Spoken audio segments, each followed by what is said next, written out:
All right, welcome back to Small Jobs. As you can see, I'm wearing my goofy goggles again. That's because we're going to be working on the face of the miniature that we did a little while back for base coating.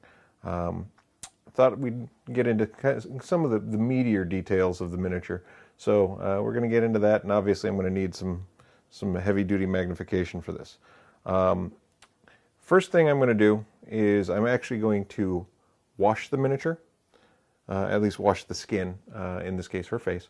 And so I'm just using some pre-made flesh wash. We can use a darker color and really thin it out to make a proper wash, but a lot of the paint manufacturers now are actually making various washes for this sort of thing.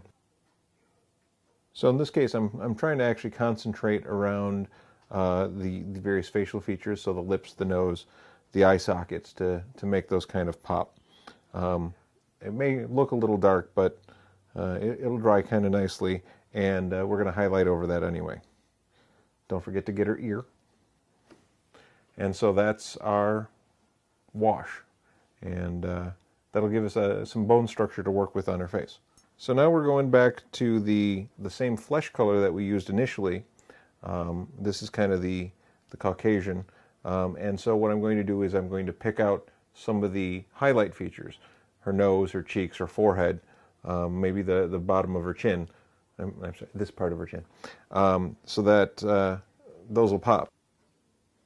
So I'm working the bridge of her nose, her cheeks.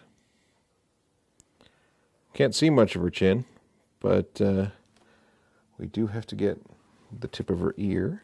We're going to do the next highlight just to make it pop a little extra. I mean, you could stop at the one highlight there, but to make it pop a little more, I'm going to take the same flesh color that we used before and a little bit of off-white. In this case, I'm using a linen white. You could use just straight up white. By mixing an off-white, it gives you a little bit more character to it. And the thing is, when mixing paints, I kind of put it on the palette and pull it away from the two colors rather than trying to mix them into each other directly. Otherwise you just kind of get a mess and you can't control it. If you need more white, then I can pull it back from the white. Or if I need more of the flesh color, I can pull it in from the flesh color. In this case, we got a nice looking flesh tone here, and let's get it on. I like to give my miniatures a little bit of life to them, so I tend to put some color into the face. What I've got here is just kind of a rose-colored paint, and so what I'm going to do here is take my same flesh color and just a little spot of that rose to kind of make almost a pink color, which is just a variation of that flesh tone. And with this, I'm going to lighten up her cheeks a little, give her cheeks a little rosy color, and apply it to her bottom lip, maybe just a touch of her top lip. Again, this will definitely make the face pop. And that's it for the nice rose color. Now let's work on her eyes. I'm going to go back to that nice linen white. Because we used the wash, some of the wash color's gotten into her eyes, so by using the linen white, I'll be able to make them pop again, and it's going to be a little tricky. So in that case, I'm actually going to go with a smaller brush. Winsor Series 7 000 Miniature.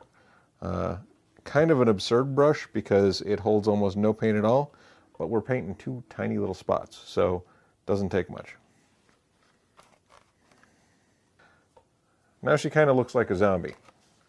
Big, bright, white eyes. We're going to give her pupils, technically irises. Since I want to kind of keep the color scheme all tied together, I'm not going to introduce some other crazy blue or anything like that. I'm going to use the same green that we've been using on her cloak. By adding that nice little green color, it will tie it all together. Bring her face into the picture, as it were. This is where you're really going to get the expression on her face. So if you got her looking at the ground. Maybe she's just killed something, or she's looking to the side. She maybe is, being sneaky. She might be gazing at her staff, expecting something magical to happen. It really kind of gives the character an actual persona by what you do with the eyes. I'm also going to tell you it's easier to cheat by putting the irises in one corner or the other than trying to hit it spot on. And you don't want to go too big, otherwise they get kind of wide-eyed and goofy looking, and if the pupil's too small, they look scared. So in this case, I'm kind of doing center looking downish, because that's kind of the way her face is pointing. So that's where I'm going.